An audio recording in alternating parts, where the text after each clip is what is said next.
ভাইটি ভণ্টিহঁত আজি আমি 15 বিধ প্ৰকৃতিক সহায় কৰা পোক পতংগৰ নাম অসমীয়া আৰু ইংৰাজীত বানান সহকাৰে শিকিম দেই।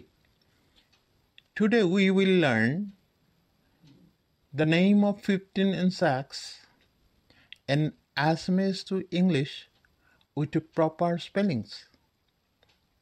1 নম্বৰ পখিলা। আমি অসমীয়াত যেটো পখিলা বুলি কওঁ ইংৰাজীত কোৱা হয় বাটাৰফ্লাই।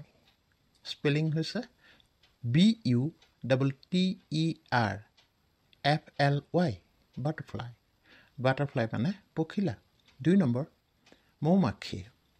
মৌমাখিক ইংৰাজীত কয় হানি বি। HONEY হানি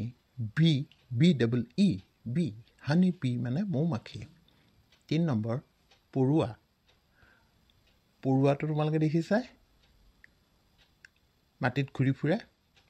পৰুৱা আণ্ট বুলি কোৱা হয় ANT আণ্ট। আণ্ট মানে পৰুৱা। 4 নম্বৰ ফৰিং। ফৰিং এনে সাধাৰণতে জংঘলত উৰি ফুৰে, গছ গছনিয়ে উৰি ফুৰে। সৰু চাপৰ গছ গছনি বেছিকৈ দেখা যায়। ড্ৰেগন ফ্লাই ইংৰাজীত কোৱা হয় dragon fly DRAGONFLY dragon fly মানে ফৰিং। 5 নম্বৰ মকৰা।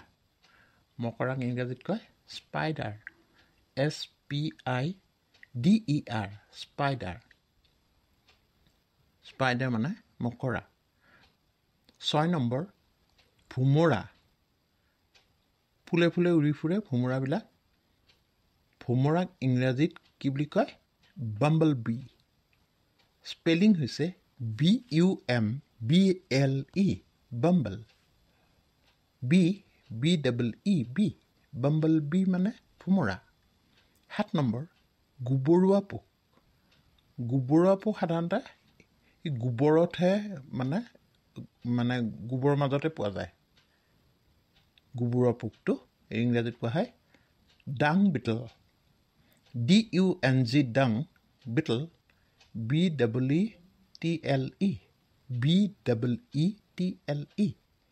বিটল। ডাং বিটল মানে গোবৰুৱা পোক। 8 নম্বৰ মাটিৰ গোবৰুৱা পোক। মাটি আন এবিধ গোবৰুৱা আছে মাটিতে তাৰমানে সি ঘূৰি ফুৰে। মাটিতে গোবৰুৱাৰ নিচিনা দেখিবলৈ প্ৰায় একেই।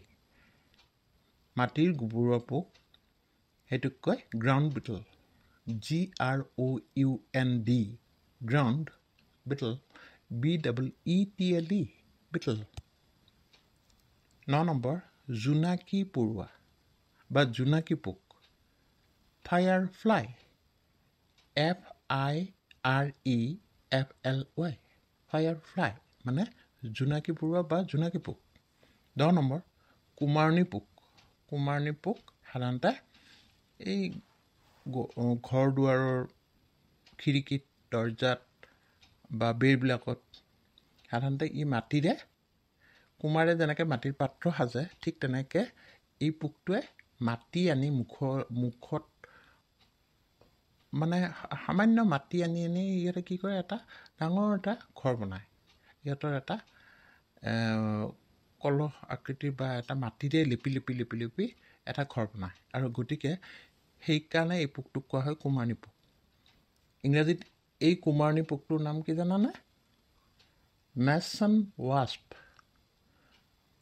স্পেলিংটো হ'ল মেচন MASON মেচন ৱাস্প WASP ৱাস্প WASP ৱাস্প মেচন ৱাস্প মানে কুমাৰণী পোক।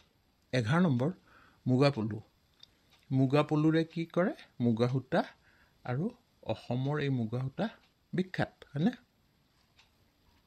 ইংৰাজীত কয় চিল্ক ৱাৰ্ম। পলুটোক কয় চিল্ক ৱাৰ্ম। গতিকে SILKWORM ৱাৰ্ম চিল্ক ৱাৰ্ম মানে মুগা পলু। 12 নম্বৰ উইচিৰিঙা। উইচিৰিঙা জানে খুব চিঞৰে যে এইটো ক্ৰিকেট বুলি কোৱা হয় ইংৰাজীত ক্ৰিকেট CRICKET ক্ৰিকেট। ক্ৰিকেট মানে উইচিৰিঙা।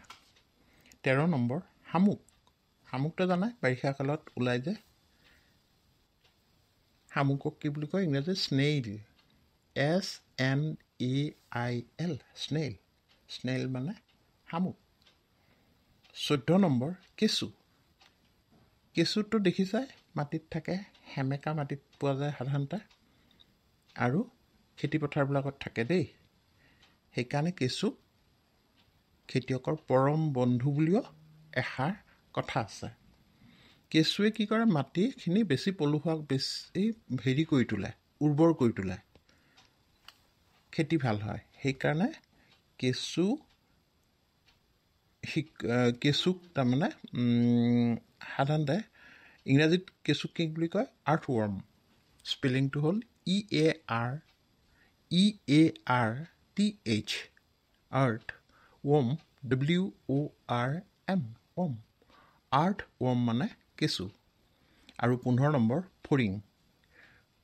ফৰিং চাগে দেখিছাই, গছে গছে যে উৰি ফুৰে, সাধাৰণতে এনেই জঁপিয়াই জঁপিয়াই ফুৰে। ফৰিঙক কি কয়? গ্ৰাছ হোপাৰ। স্পেলিং হৈছে GRASS, গ্ৰাছ। হোপাৰ, HOPPER, হোপাৰ। গ্ৰাছ হোপাৰ মানে ফৰিং। গম পালা? এই 15 বিধ